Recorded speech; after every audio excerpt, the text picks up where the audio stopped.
I was interested the other day to get some correspondence or see online some discussion about Lucy. Now, Lucy is the young lawyer who was arrested by police, I think, for just holding a Palestinian flag at one of those nutty rent-a-mob an Israeli flag she was holding at a pro-Palestinian rally. And she was kind of arrested for counter-protesting by the police in a pretty nasty manner. She has laid, I think, a complaint with the Police Complaints Authority, as have a number of people who remember back last year at Albert Park the shame that was perpetrated by the New Zealand police, who allowed a group of women to basically be assaulted by an angry crowd of radical trans activists led by Chanel Lal.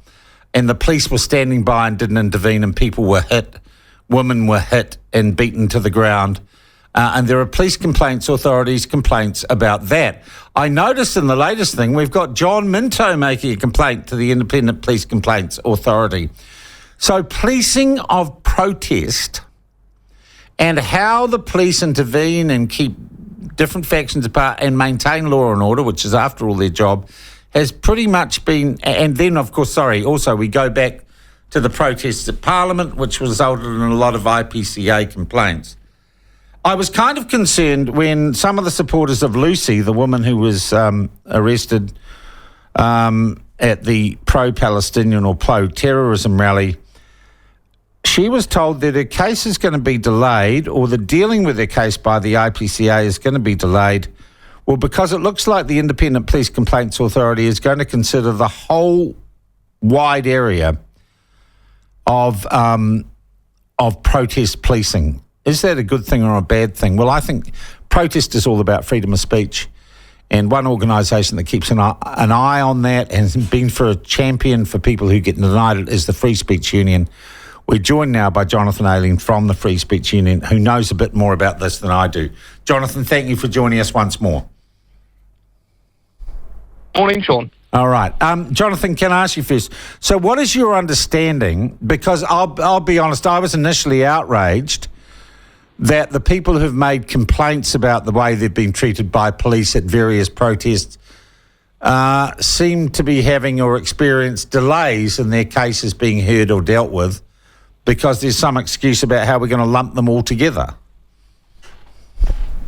Yeah, and that probably stems from a growing distrust of these institutions that are supposed to have an overview for our basic rights. And so as we see with policing and with other bodies like that, where people don't feel like they're getting a fair shake of the stick, when we see actions like this, it's not surprising that people are distrustful of the motivations behind it. But I would actually encourage you in this case to look at what the IPCA is doing, and I think actually we should be pleased to see them taking a little bit more time, but working hard to make sure they get it right. And so what we understand has happened, and we've had the opportunity to work alongside the senior investigator, and we'll be working with them as they prepare this report. Well, I hate to stop you just there. How come you get that opportunity? You don't have any legal status? You're just a group of people?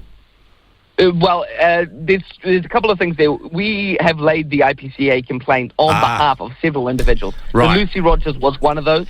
Yeah. Sean, you and I have discussed another man called Daniel Maxwell. Yeah. The facts of the matter do matter as well. Daniel Maxwell had an Israeli flag. Lucy Rogers isn't even especially pro-Israeli. Her sign simply read that she held silently in the corner of Queen Street.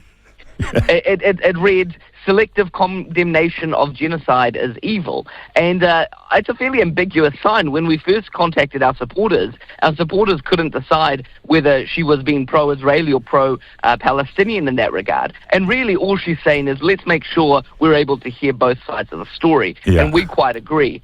What the IPCA is doing here is we've had, and we understand it might be as many as half a dozen complaints against the police from that same rally on that same weekend at the end of November last year.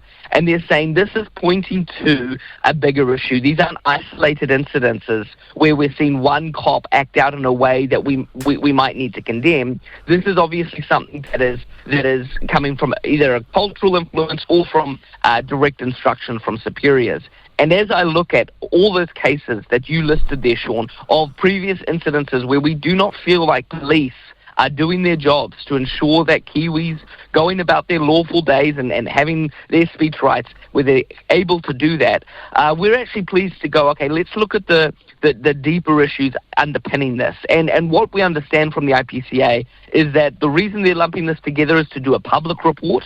That's not usually the case. Often for individual cases, they'll consider it and then just address it with the complainant. They're going to do a public report on this. They're going to show who they're speaking to. They're going to show what they found out. And we understand they may be looking at suggesting amendments to law to ensure that protest rights are more clearly outlined. Now, from our perspective, we actually think the laws in place are currently quite strong and quite clear. We don't think that needs further clarifying. What we need is police to just actually live up to what it says. Yeah, and look, here is, if you like, the theory, and I'm not going to say conspiracy theorist. Here is the fear often expressed on social media by people who get caught up in these things. And let's be honest, and I'm going to be brutally honest, they say Cuddles Costa, and here's what they say, tells his police which side of a protest or an argument to support, and here's what's being painted, and then the police go out and they support the protesters they like, and they suppress the protesters with the views that Costa doesn't like or has been supposedly, under the last administration, instructed not to like. That is, if you like, the conspiracy theory that destroys our trust in the police and can be, I think, corrosive to public order. Is that the kind of context in which this IPCA investigation is going to take place? Sean, absolutely, that's the context. I want to be really clear though and distinguish. I have absolutely no time for that narrative. I simply but it exists, and it exists for a reason, John. But that's right. But it exists, and that is absolutely the context that this is happening in. Rather than and look, Sean, I've worked as a staff in the Beehive and in opposition in Parliament, and when I hear these conspiracy theories about politicians and elites instructing people on certain things, I go, for goodness sake, most ministers can't plan their own diary past lunchtime, let alone orchestrate a global conspiracy. So I would say Costa probably has better things to do than instructing people, his coppers, how to manage Lucy Rogers. What is really clearly at stake here, though, is the cultural underpinning. And that's why we've always said free speech, first of all, has to be a value and a belief that we hold as a society. And what we've seen in the UK especially, but also to a certain extent in Canada and Australia, is a culture into the police force where if one group is willing to threaten violence because they don't like another's opinions, it's the other group's opinions have to be shut up. And we say that is absolutely putting the burden on the wrong side. Yeah. If someone is threatening violence, you use the full force of the law to keep them in line. And so what we need is a review to ensure that the thugs' veto isn't de facto being supported by policing policies.